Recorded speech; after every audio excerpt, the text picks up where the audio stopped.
tuloy ako sa isip. Sister Nat, simula na naging anak ng Diyos ko, ano na bautismuhan, hindi na yan nawala sa tungkulin niya. Yan, sila sister, dyan sa kitchen. Sa visitation,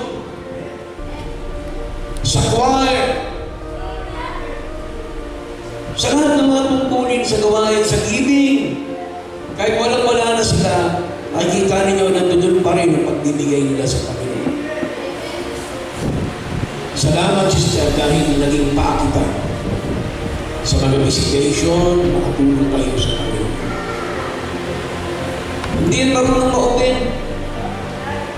Hindi yan marunong ma-open. Kasi totoo lang mo, yung kabataan ng tiyahin ko, kamukha ni sister natin.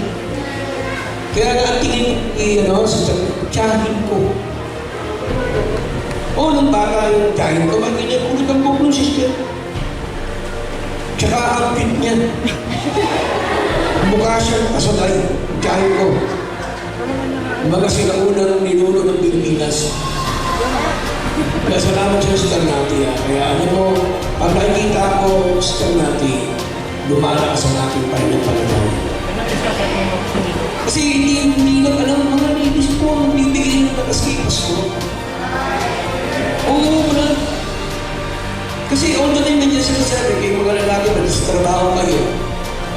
Pero karamihan yan, dahil kong kasama, yung mga ladies, dito yan. Kaya alam niyo yung isang nakakalimutan ko yung isang panalangin ko na may mga nanay na natulong dito, nasa doon sa magitan ni Sister Garzosa.